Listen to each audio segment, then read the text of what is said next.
Welcome, boys and girls, to this segment of Paper 2 revision. And in this session, we are looking at rates and extent of reaction. So by the end of this session, we are going to master the techniques of representing rates of reactions and factors affecting rates of a reaction, including parameters such as nature of the substances, the concentration, pressure for gases, temperature, and presence of a catalyst. And we also ought to know how to measure rates of reactions and make calculations to determine quantities of materials involved in a reaction we are representing, and also the mechanism of reaction and catalysis, and also the chemical equilibrium and factors affecting the equilibrium itself.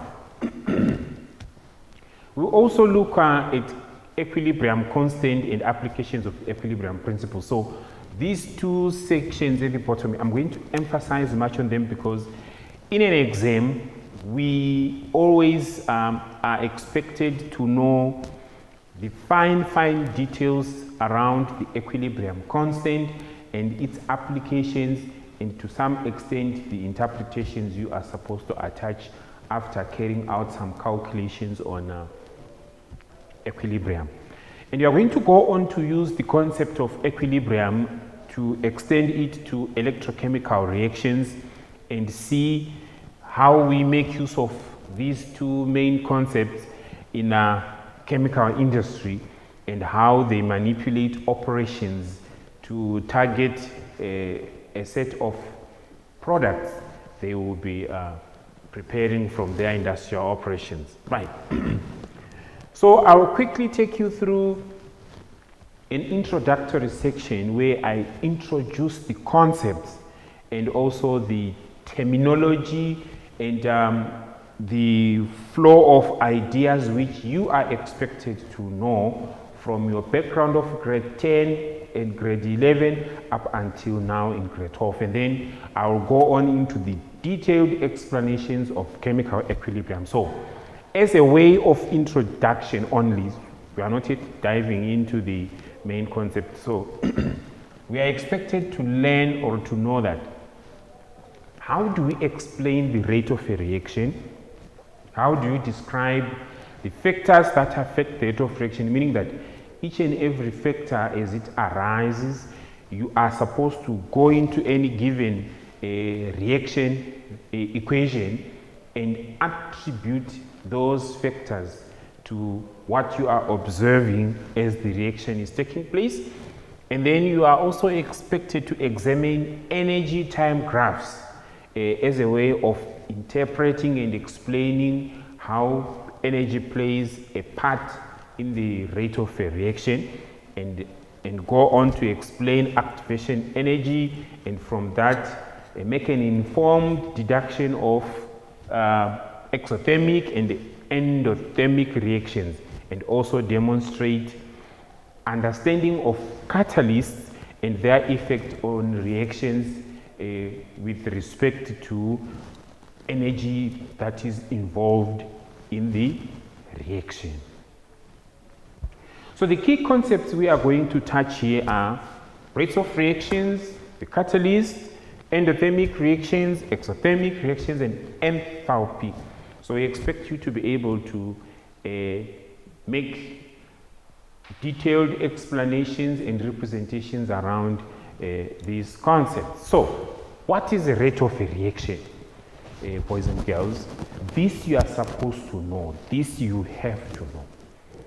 So this is what makes paper 2 a little bit tricky, because once you get lost on how you define these technical terms or concepts, then you will see that even your attempt to make further representations around something which you cannot define, it becomes very difficult, and it's very easy to go in the wrong way, of which that's what we observe when we are marking your exams, in most of you.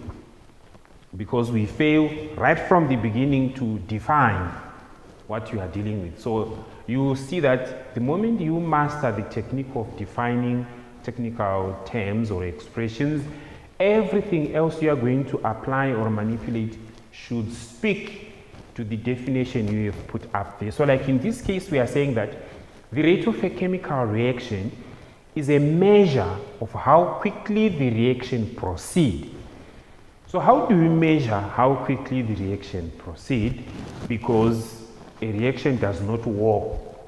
It takes place in a reaction vessel. So how do you determine if the reaction is taking place very fast or very slow? So there are two ways of looking at it, because you see that when a reaction is taking place, you start with raw materials, which we refer to as reactants, R. And then when the reaction is taking place, those reactants are changing form as they combine together to form products. So there are two ways of keeping track of how fast the reaction is taking place. Like I said, we start with reactants. So we can keep track of how much of our reactants are changing. So meaning that we can take a look at the concentration of our reactants. How fast is it depleting or getting reduced? And when we start a reaction, we don't have products already. The products will come after our reactants have reacted. So another way of looking at the rate of a reaction is to measure how much new products are being formed. So you can either look at reactants as your starting materials, how much they are disappearing, or you can look at the products, how much they are appearing. Okay. So in other words, we are saying rate of reaction is equal to change in the reactant concentration per time period. Why is it easy for us to look at the reactants first? Because those are the starting materials we have. So we can measure how much did we start with and how much did we remained with after the reaction has taken place.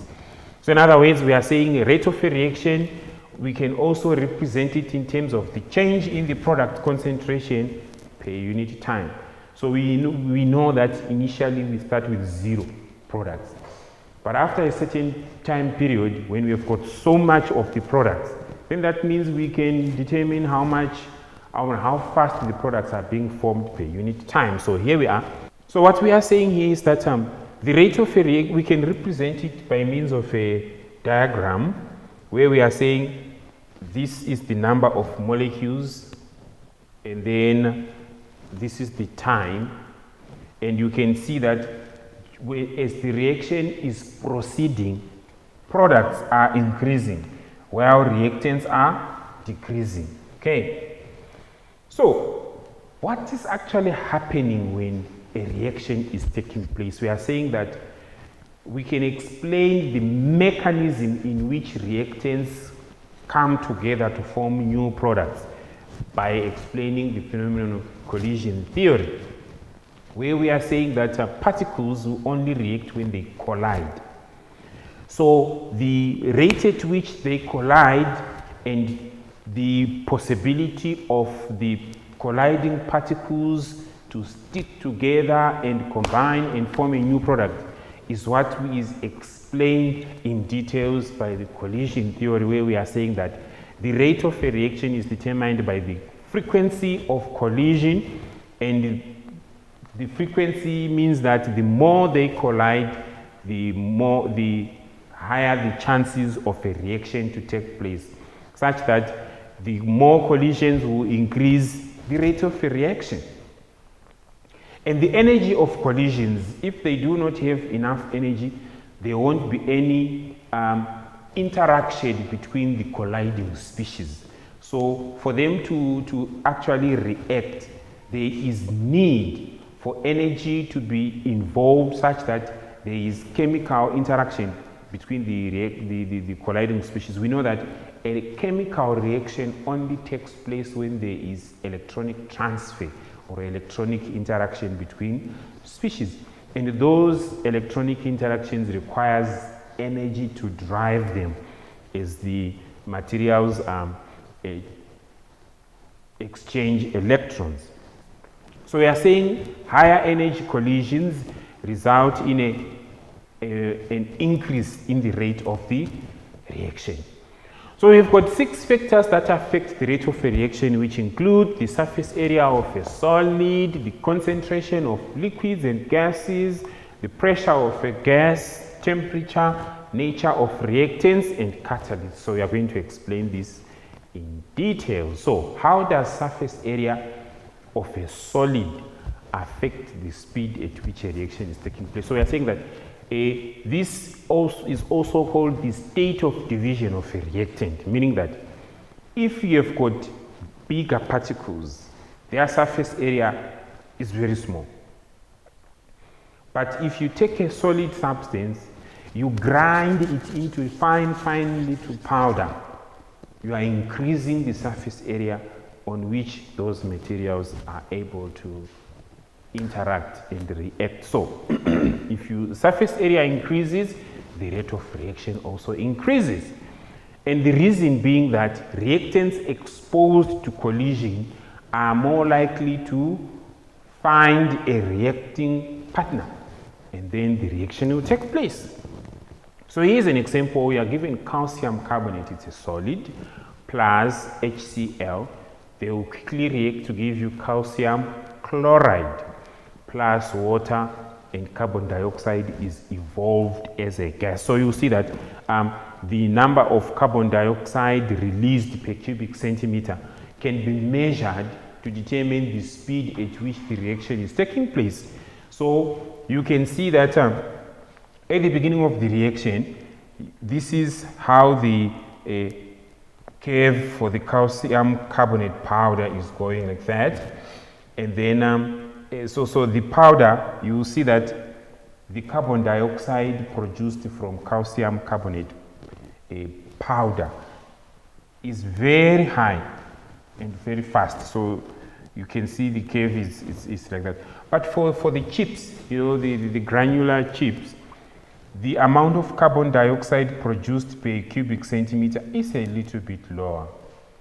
So that clearly means that for these two reactions, the carbon dioxide is produced faster with a powder than on chips, because the chips have got a lower surface area on which the reaction can take place. So in a similar manner, we can explain the concentration of reactants. How does it affect the rate of reaction? So we are saying that if you increase the concentration, you are increasing the number of molecules which are available to react.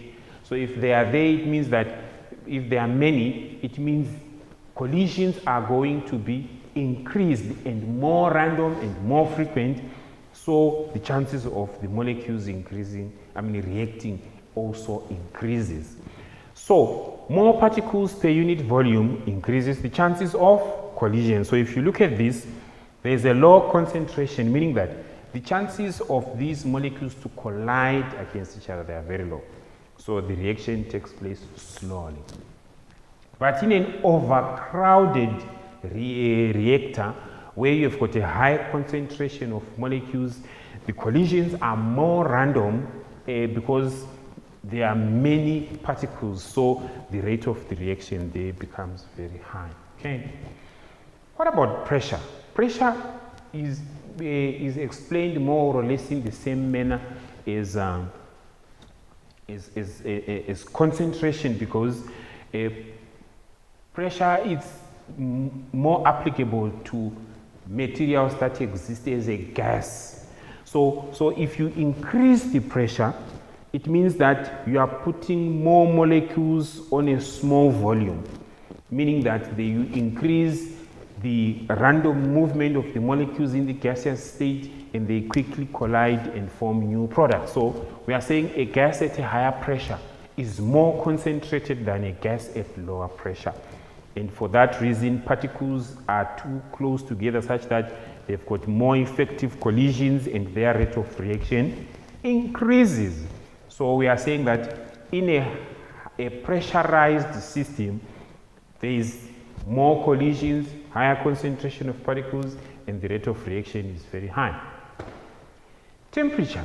There is a thumb rule which we all know from our grade 8 that if you increase the temperature of a reaction, for every 10-degree rise in temperature, you double the rate of the reaction. So you see that temperature plays a critical role during chemical reaction because as you increase the temperature, what you are simply doing, you are increasing the amount of heat energy possessed by the molecules in the reaction vessel. And the heat energy, when it is absorbed by the molecules, they use the energy for their mobility or for their movement. So meaning that molecules that absorb a lot of energy, they've got a lot of kinetic energy. So kinetic, it's movement energy, isn't it? So when they move more rapidly and more randomly, it means that they are going to bump and collide into each other more frequently. And as they collide into each other more frequently, then they react, and the rate of reaction becomes very fast. So we are saying that the average kinetic energy of particles increases with an increase in temperature. So particles move faster and collisions occur more frequently. And those collisions are more energetic, thus there is more electronic and chemical interactions between colliding species.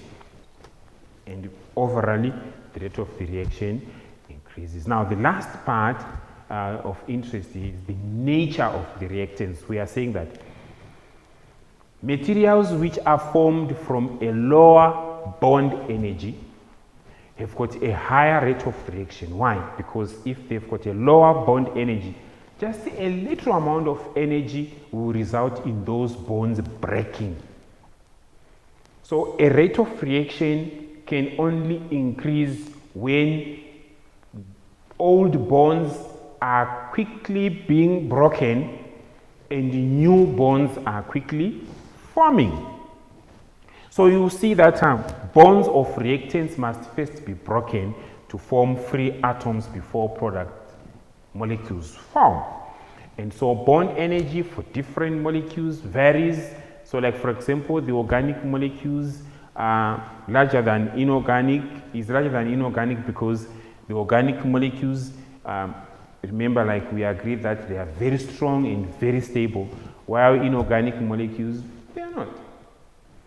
So for that reason, we are saying that more bonds are needed to be broken and higher bond energy than inorganic, thus lower rate of reaction. So that's why you see that a lot of organic substances we have around us, they don't react under ordinary conditions. But inorganic substances, mostly if they tell you of substances that are poisonous, if you carefully look at them, they are mostly inorganic substances. Now, what is a catalyst? We are saying that instead of using a higher temperature, instead of considering a lot of energy, and we can, even if considering the concentration, does that mean that we cannot speed up the rate of a reaction if we've got little reactants or we don't have a lot of energy? We can substitute all those parameters by introducing a catalyst in the reaction system. So we are saying that a catalyst is a substance that increases the rate of a chemical reaction but remains chemically unchanged at the end of the reaction. So we are saying that addition of a catalyst increases the rate of a reaction. So there are two types of catalysts, a homogeneous catalyst and a heterogeneous catalyst. So a homogeneous catalyst is a catalyst that is in the same phase as the reactants, while a heterogeneous catalyst is a catalyst that is in a different phase. So let's say, for example, a solid substance is catalyzing the reaction of gases. That's a heterogeneous catalyst. But if we've got a liquid catalyzing the reaction of liquid reactants, then that's a homogeneous catalyst. Okay.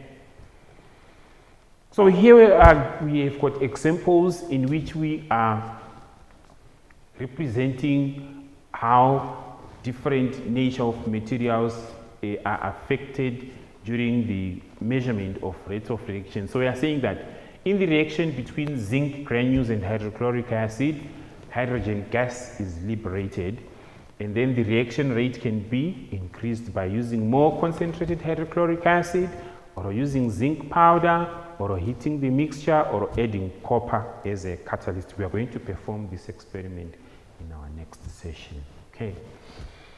So energy change in reaction. So we are saying heat of reaction is equal to change in the energy, that is reactants to products. That's the energy involved in changing the reactants to products.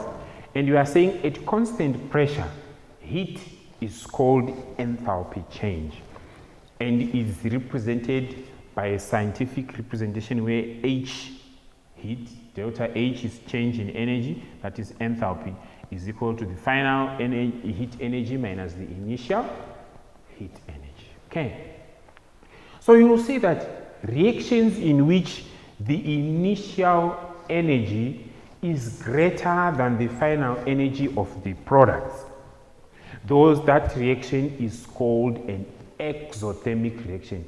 Because what it means is that if the final products are now at a lower energy than the initial, so it means some of the energy is given off, or it is lost to the environment. So when it is given off as an environment, we are saying that a lot of energy or heat is liberated, and a reaction in which heat is given off is called an exothermic reaction. But a reaction in which the final products are at a higher energy than the initial reactants, it means that these final products absorbed extra energy from the environment during the chemical reaction. And for that reason, it is described as an endothermic reaction. So you will see that delta H for an exothermic reaction is less than 0, while delta H for an endothermic reaction is greater than 0. So we can represent these energy quantities by means of a Boltzmann distribution. In an exam, they expect you to know how to explain or to draw and represent a reaction by means of a Boltzmann distribution. So what does it tell us, this Boltzmann distribution? We are simply saying that here, it's a representation of the number of particles that have got enough energy to set them into a reaction. In other words, it's a graph that shows where reactants possess enough energy to start the reaction. So here we are saying here this is the number of molecules and the molecular energy. So in other words, we are saying in a gaseous mixture, the energy of particles changes, and the Boltzmann distribution shows the number of particles with particular energies. So if you look at this Boltzmann graph here, so you see that at this point we have our activation energy, and it is the minimum amount of energy that is required to set your reactants into a reaction. So the portion of particles that can react, the number of particles that can only react is this one, because they are the ones which have got enough energy to react. The rest here, they are not yet in a reactive state because they are still lacking enough energy to allow chemical interaction or exchange of electrons between species. So what is activation energy? We are saying that activation energy is the amount of energy that has to be added to the reaction mixture for the reaction to start. And the activation complex, it is that a complex or that temporary intermediate which is formed between reacting species as a result of energy combination of atoms formed in the process of reactants forming the product. So at that instant, the activated complex is not the final product. It's a transitional form of the materials that are still interacting towards forming a product. So we are saying an energy time graph can be drawn for both an exothermic and endothermic reaction. In an exam, there are questions where they put up a graph like this and you are expected to interpret it, or they will give you quantities and then they ask you to represent that information on a graph. So this is an example of a representation of an endothermic reaction. Remember, we agreed that in an endothermic reaction, the products have got higher energy than the reactants. So if you look at this, this is the reactants A, B plus C. And then during the reaction, look what's going to happen. They are going to absorb a lot of energy. And this energy which they are going to absorb is what is called the activation energy. And then after the reaction, during the reaction, they form this ABC activated complex. And after the interaction of the materials, they fall into their energy levels, in which the products we have is A plus BC. So this shows a progression of the reaction. Okay. And then for so we are saying this is the activation energy for an endothermic. Is that so? Let's see. Oh, this was for an exothermic reaction. A heat is given off. So you actually see that from here down there, energy is given away. So you see the products are at a higher, the reactants are at a higher energy, while the products are at a lower energy, meaning that heat is given off during the reaction, and hence it's an exothermic reaction. But for an endothermic reaction, you see that reactants are at a lower energy, while products are at a higher energy. So for that reason, these reactants, they actually absorb enough energy such that they are able to react, and then after reacting, the products are still at a higher energy than the reactants. Okay. So we are saying that the effect of energy and temperature and concentration can all be substituted by the presence of a catalyst. And we are saying a catalyst, it minimizes the amount of energy that is required to set the reactants into a reaction. In other words, it lowers greatly the amount of activation energy required for a reaction to take place. So you see that, let's say for example, this reaction, without a catalyst where you have to supply energy, you will see that it will take a lot of energy to activate the material and for them to react to get down there. But, so you see that this is the activation energy for a reaction which is not catalyzed. But if you introduce a catalyst, you will see that the materials do not need so much energy. They just need a little amount of energy. And that little amount of energy is going to be enough to set the rest of the materials to react and produce the same product at a lower energy than the same product which you could produce without the catalyst, which will require a lot of energy.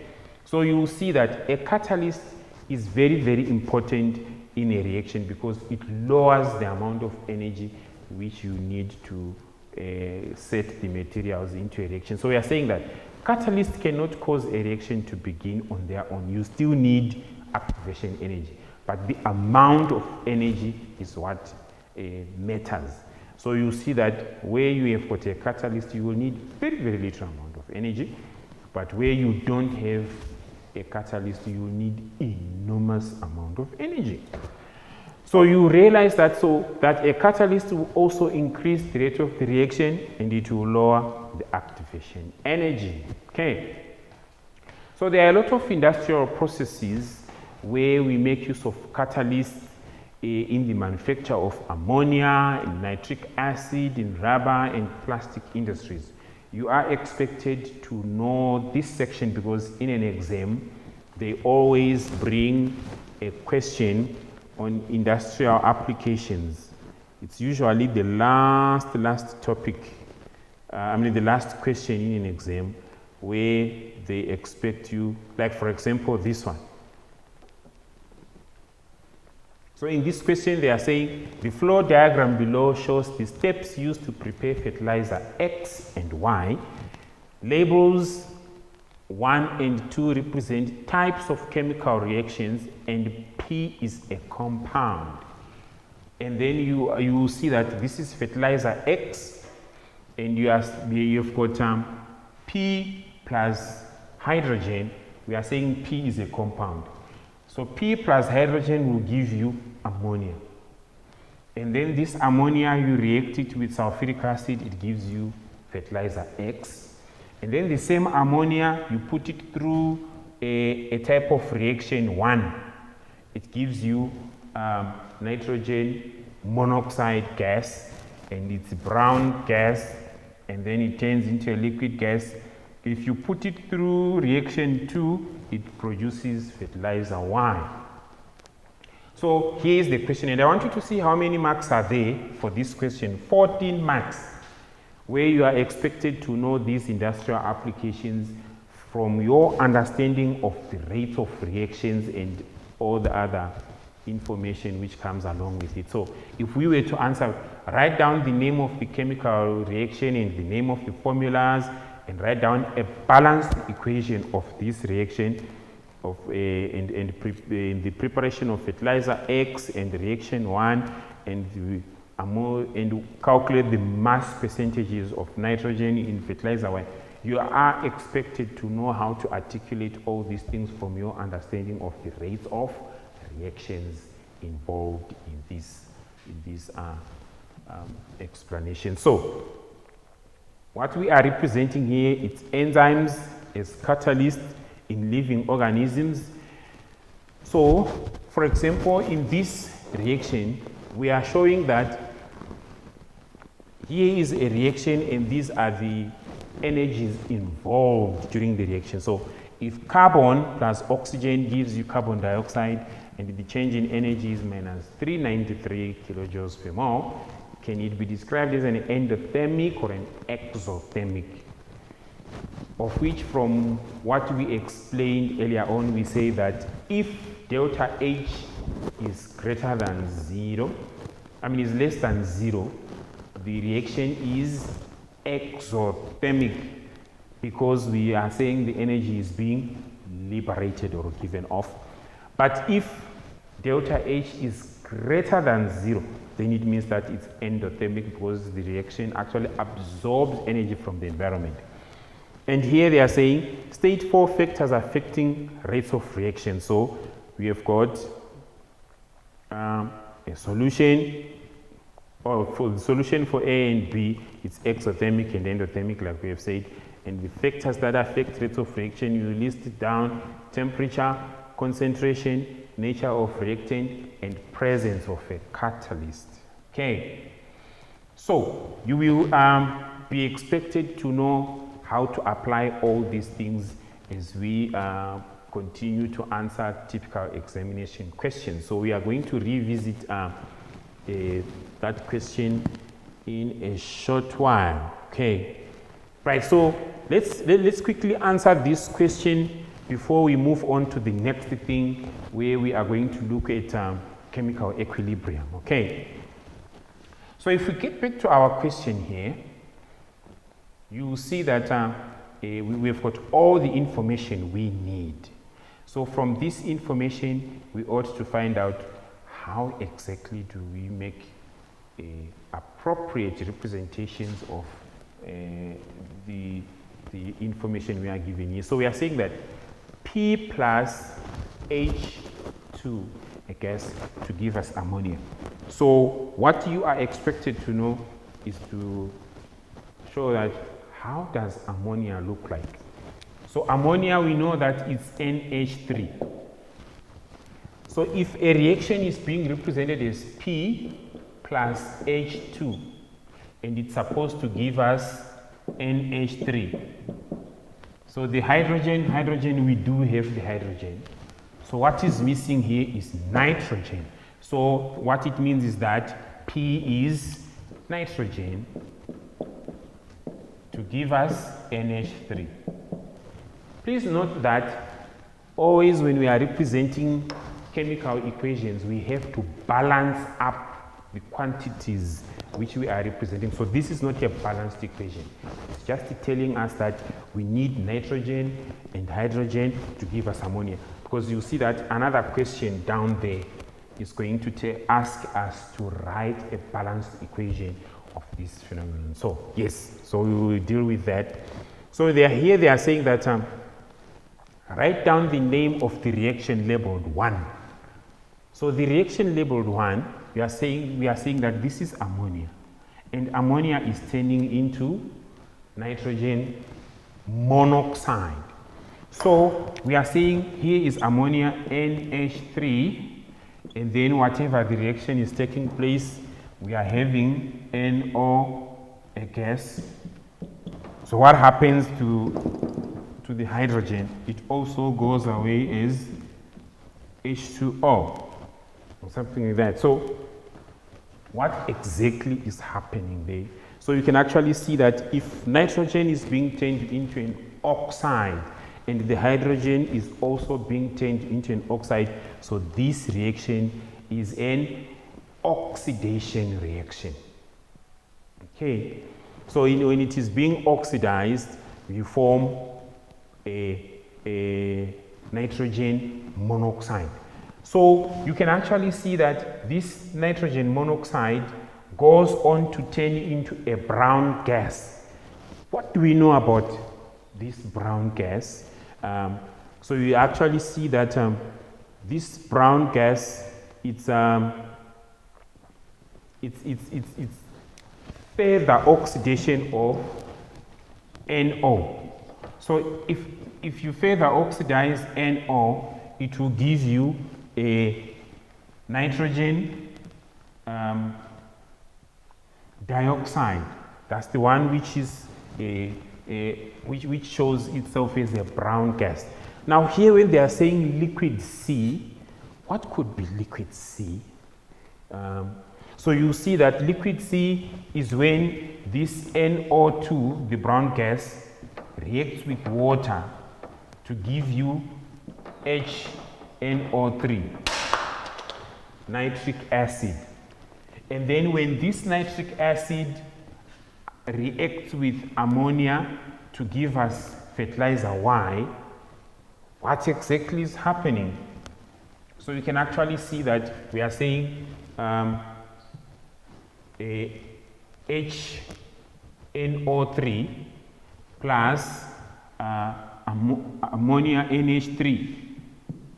It will give us a fertilizer called a NH4NO3, ammonium nitrate. That's an acid, a fertilizer formed from nitric acid. And so if you look at it here, so this is now reaction 2. So we are saying to answer this question, write down the name of the reaction labeled 1.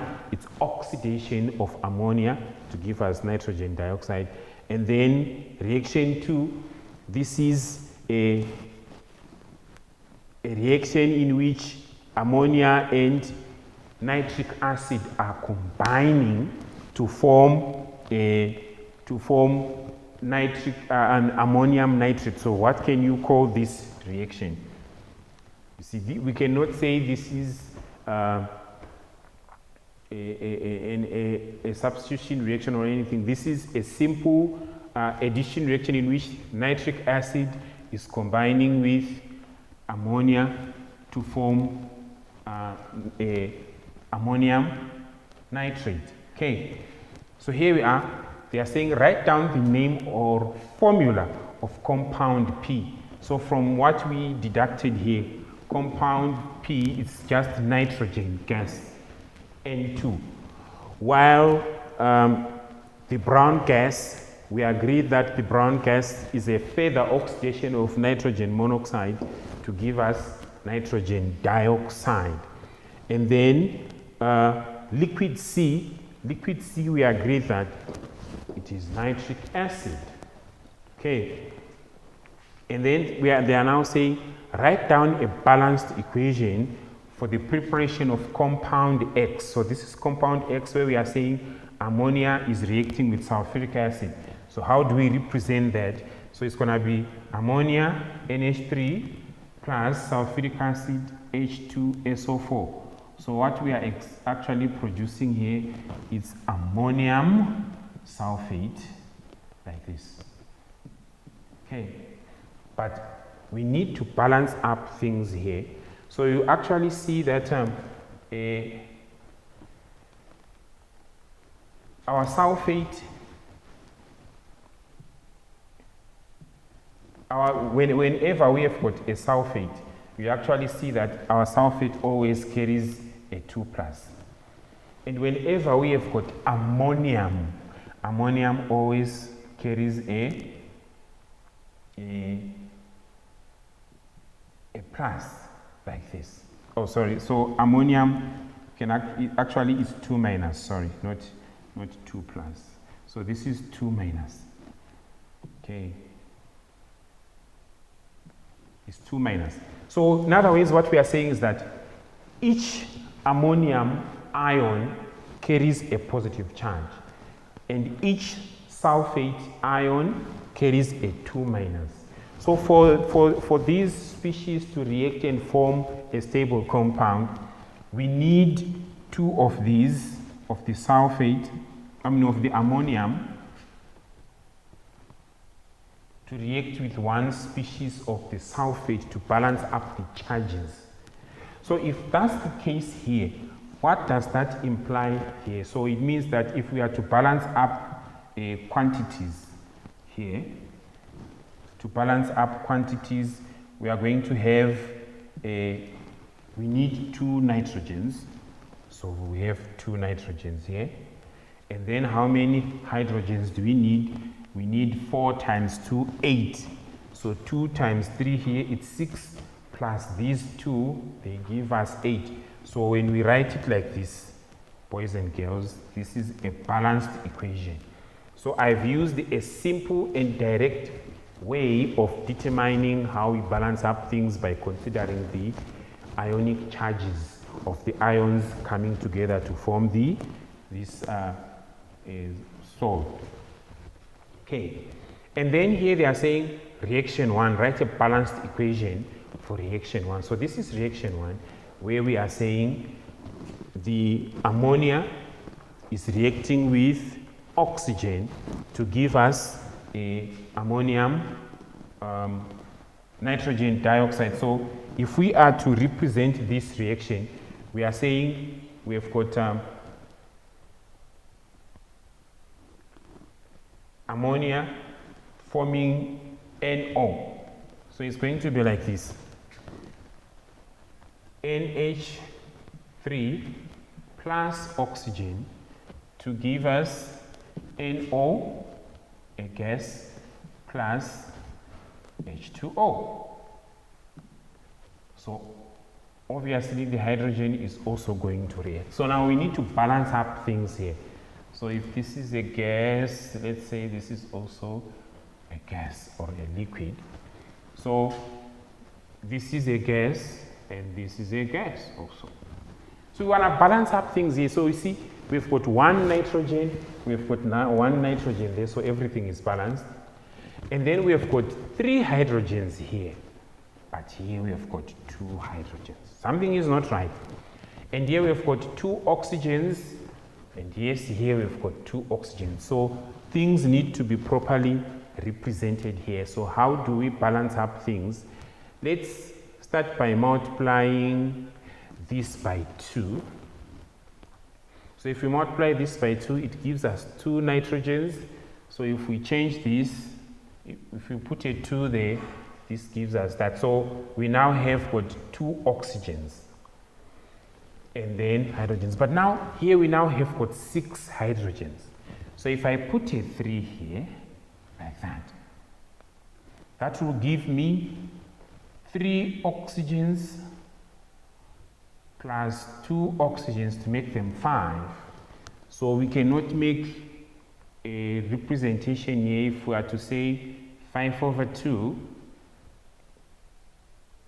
It will balance up, but we don't want to deal with a fraction. So what do? We can multiply everything by 2. So this will give us 4 NH3, a gas, plus 5 oxygens, a gas, to give us 4 NO, gas, plus this will be 12, 6. So it will give us 6 H2O, I guess, like this. So let's see if everything is balanced. We've got 4 nitrogens, 12 hydrogens, and how many oxygens do we have? 10. So this is 4 plus 6 to give us 10.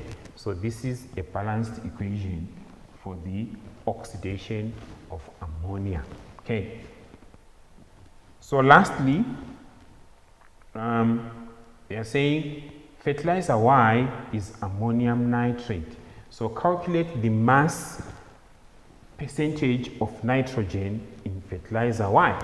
So that is very, very simple also, because if we are talking of ammonium nitrate, it's like this. So we simply determine the molecular mass of this whole. So we know that nitrogen has got a mass of 14. So we've got 2 times 14 because we've got 2 nitrogens. Hydrogen is equal to 1, and we've got 4 of them. And then we've got 3 oxygens, and each oxygen has got a mass of 16. So this is going to be 14 plus 4 plus 48. So 8 plus 8 is 16. 6 kilo 1, 4 plus 1, that's 5, plus 1, 6. So this whole molecule has got a relative molecular mass of 66 grams. So but the question is asking us to determine the mass percentage of nitrogen in fertilizer Y. So mass percentage is going to be the mass of nitrogen. Sorry, something is not right here. 2 times 14 is 28, not 14. This is 28, sorry. It's going to be 28, so this whole thing, it's not supposed to be 66.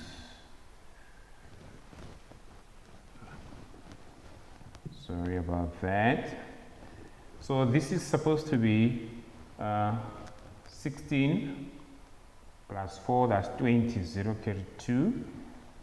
So this whole thing is supposed to be 80 grams. 80 grams, okay? So we are saying percentage mass is going to be the mass of nitrogen, which is 28, divided by 80.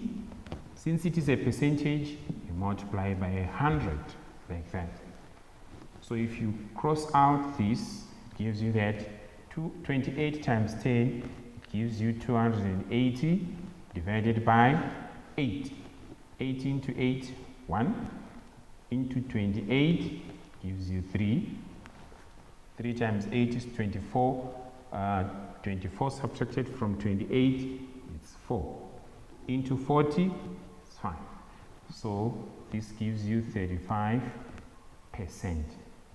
That's the percentage composition of nitrogen in your ammonium nitrate. So that's it for today, boys and girls. When we meet next time, we are going to move on to chemical equilibrium. Thank you very much, and I hope you enjoyed a lot.